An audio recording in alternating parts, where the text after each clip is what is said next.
Because indeed, as preaching on the gospel to for North Americans, I feel like it would be irresponsible of me as someone who is coming of age in the 2000s to not acknowledge the great anniversary that happened 20 years ago when Green Day released the seminal album American Idiots.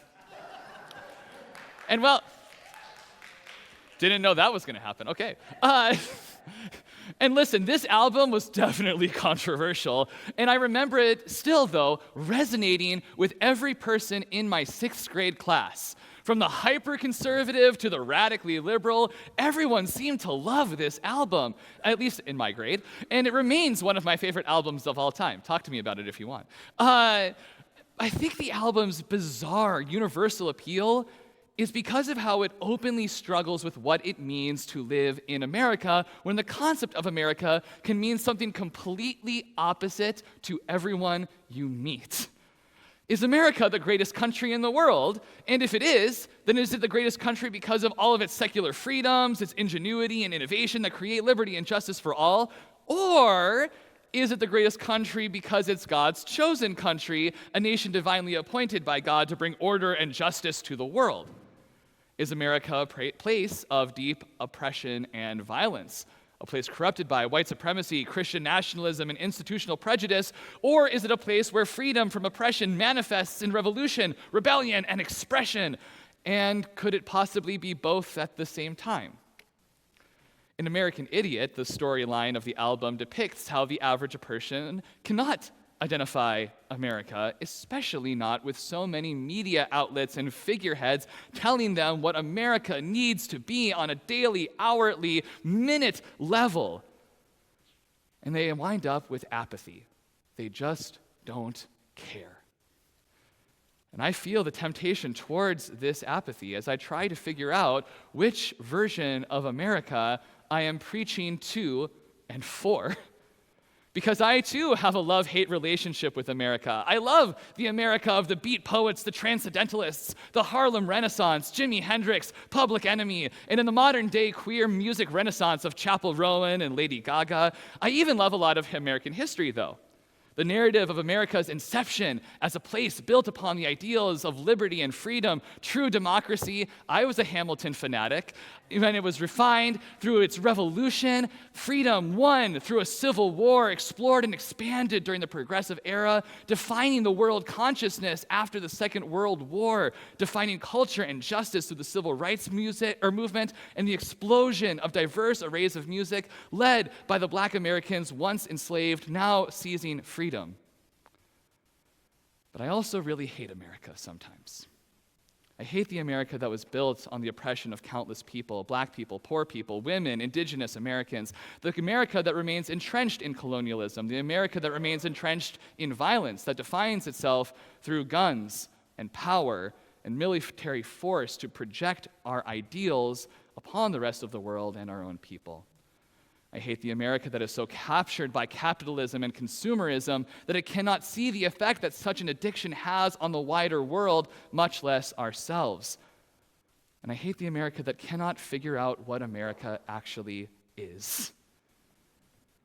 To be an American, no matter your creed, no matter your political affiliation, no matter your relationship to America itself, to be an American today is to be anxious, to be deeply anxious, and oftentimes afraid. And rightly so. For as we confess at the beginning of every worship, we are living on land that was not ours. Many of us today have to question whether we truly belong here in America. Those of us of European descent know that the only reason we are here is because our ancestors colonized or settled this land through warfare, genocide, and displacement. And though we did not make those choices, here we still are. Do we deserve to be here? And does the answer even matter? Because here we are. What on earth are we to do when we know that we have so much potential for greatness and good and so much potential for evil? How on earth, then, do we turn to Christianity, the religion that has so often been at the core of every American anxiety, a religion that we're supposed to be free from, but a religion that has also had disproportionate influence on the American politic, on its governance, on its attitude of control. The religion that gave literal freedom to captives, the religion that inspired the marches and mission of Dr. King, but the same religion that today forces the Ten Commandments to be enshrined within public school systems. What message does Christianity have for America? Well, you might be able to guess the answer to that question by the title of the sermon. The message that Christianity has for America is the gospel.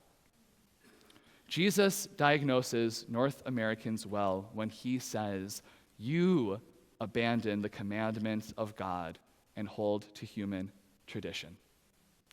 I believe that we need to hear this indictment from Jesus like a punch to the gut, and it should fill us with fear and trembling. You abandon the commandment of God and hold to human tradition. You abandon the commandment of God and hold to human tradition. Sure, everyone else does too. The people on the other side are doing it too. But you abandon the commandment of God and hold to human tradition. The American condition, being a democracy, is that everyone thinks that they have the answers to solve the problems of our country and world, or at least that we're part of the right side, or we want to be a part of the right side, who are doing their best to solve those problems. But we need to be thoroughly disrupted by Jesus' words, whether we are conservative, liberal, progressive, far right, Christian nationalist, Christian liberationist, whatever. All of us abandon the commandments of God and hold to human tradition. It's perhaps the best thing that we do, or the thing that we're best at doing. There we go. We trust in laws and systems and powers to guide and govern our lives, and we spend so much effort and time and energy and even faith trying to rewrite and reshape these laws to govern our nation and our world according to what we believe are the commandments of God. But this is always wrong, even when we believe we're doing it for the right reasons. Because whenever we humans take laws and traditions and commandments into our own hands and use them to police and control our fellow humans, we abandon the actual commandments of God to hold to our human traditions. And none of us are exempt from this condemnation. None of us. None of you. Especially not me. The American condition is pragmatic. We are a nation that prioritizes getting things done, solving problems, making things happen, and rewarding people the more that they make things happen. To borrow a line from Jurassic Park, we're a nation that is so preoccupied with whether or not we could that we never stop to think about whether or not we should. We're a nation that is so focused on our own actions, our own control, our ego determining what gets done. We are doers. Even the ELCA's great catchphrase, God's work, our hands, can be interpreted as promoting this pragmatic thinking. God's commandments motivate our work, but we have to do it. We are responsible for getting it done. We have to put God's will into practice. We are not just a nation of laws, we are a nation of the law. The belief that our works, our own goodness, perhaps our work itself can save us. The only problem is that this puts us in the position of the Pharisees, the leaders, the teachers, the religionists that James critiques in his letter of promoting false religion that is built upon our own traditions and imperatives rather than allowing God to work through us. We so desperately want to be the doers, and we never in America want to be the done to. We want to act upon, not be the acted upon, because these North American nations are built upon power, beginning with the power to control the land and ending with the power to control each other. Citizens, people who count, are those who do. The weak, the abandoned, the discarded, the oppressed are those who are done to, for the sake of getting more things done. We all do this. No matter how great your concept of America is, to be an American is to endure anxiety. Believe in yourself, believe in your right to impose your social order upon others, and get stuff done. The harder and faster and stronger, the better. And at the center is always you, the actor, the doer, the person responsible for making God's will happen in the world. So once again, hear the condemnation of Jesus that we all need to hear. You abandon the commandments of God and hold to human tradition. Because to place ourselves in the role of control, the role of power, the role of the doer, is to position ourselves in complete contrast to God's desired relationship with creation, to God's desired relationship with you in the gospel of Jesus Christ. If you would seek to control God, then you will never do God's will, because that's just not how the dynamic works. And if an entire nation would seek to control God or mitigate how God operates, then that nation will never do God's will, because the God who is the God of all the nations controls the nation never controls God. And it speaks to our lack of faith, the weakness of our belief, that we interpret James's call to be doers of the word as a call to somehow be more active, more productive, more in control of God's work in the world, rather than being the doers of the word by heeding James's call to everyone to be quick only to listen, but to be slow to speak and slow to anger. If we would be doers of the word, true doers of God's will, then we need to slow down, not speed up.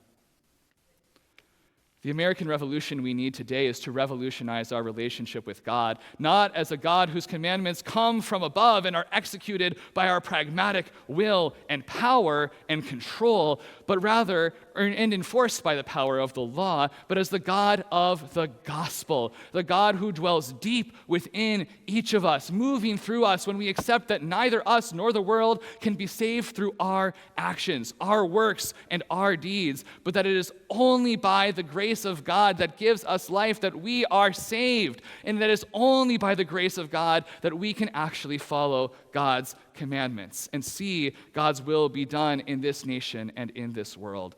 And grace does not come about by any works, for works and work itself always lead us to be dominated by human tradition rather than God's commandments. No, grace comes only from faith in the grace of Jesus Christ alone. And what is faith then? It's always the question that comes back to. We see Jesus show us what faith is not: control. Faith is not found in any attempt to control ourselves or our fellow human beings. When we position ourselves as police over the actions of others, we have failed to give God our faith. When we position ourselves as doers whose interpretation, authority, leadership, guidance, and power are necessary for God's will to be done, then we have failed to give God our faith. America, when you tell us to control our bodies and ourselves, our lives and the lives of others, do you not see how you are preventing us from recognizing that we have a God like no other, who is unique, not because of the power of their commandments, but because of their true command to dwell in the bodies and spirits and souls of every single person that God has made? And we hear James show us what faith can be: care. When we care for the widow and the orphan, when we care for the least of these, when we care for our neighbor rather than seek to control them, then we express the faith that allows God's grace to work within us, transforming us into true doers of the word, not by our own actions, but by God's. America, do you not see how you could be free from human tradition if we just opened our hearts instead of our minds and instead of our hands and remembered how to feel deeply and truly caring for every human and every part of creation, and did not feel pressured to prove that care through immediate, perfect, anxious action?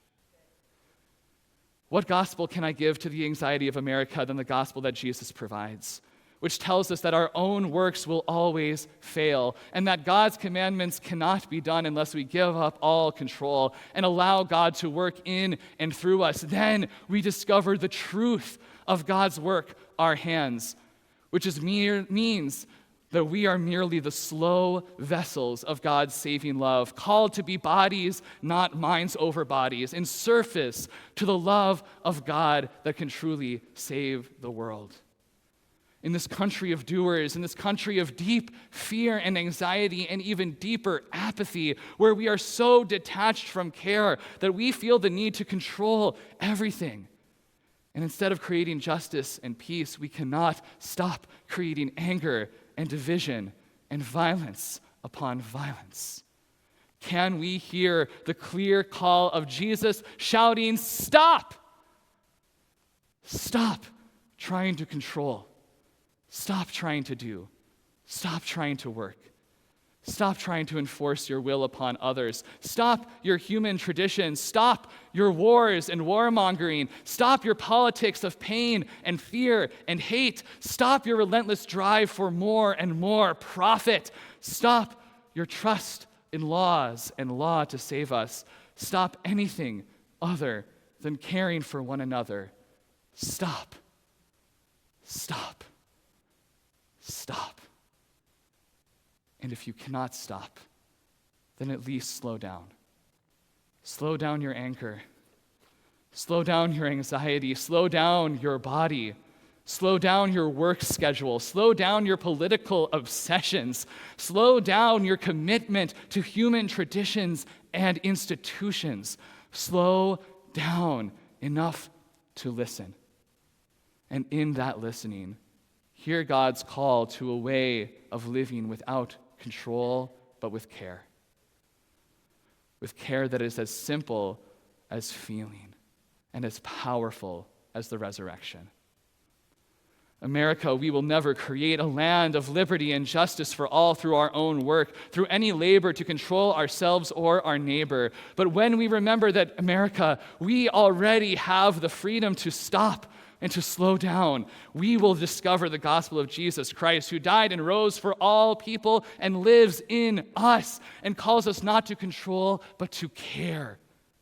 And in that care, we find the life outside of human traditions, life outside of anxiety. We find the life abundant in God, who lives in us, dwells in us, frees us, saves us by that grace, and through that salvation by grace, with a faith that is care, reforms the world with true love. America, we will not be restored by righteousness, but by right relationship with the God of all the nations. And by letting the God of all the nations die and rise in us, working through us to bring the healing of the nations and the earth itself. America, if you would heal, if you would be made new, seek it not in any action or doing. Seek it by stopping, by slowing down, by giving up control, by caring and letting God work through you for once. America, just stop.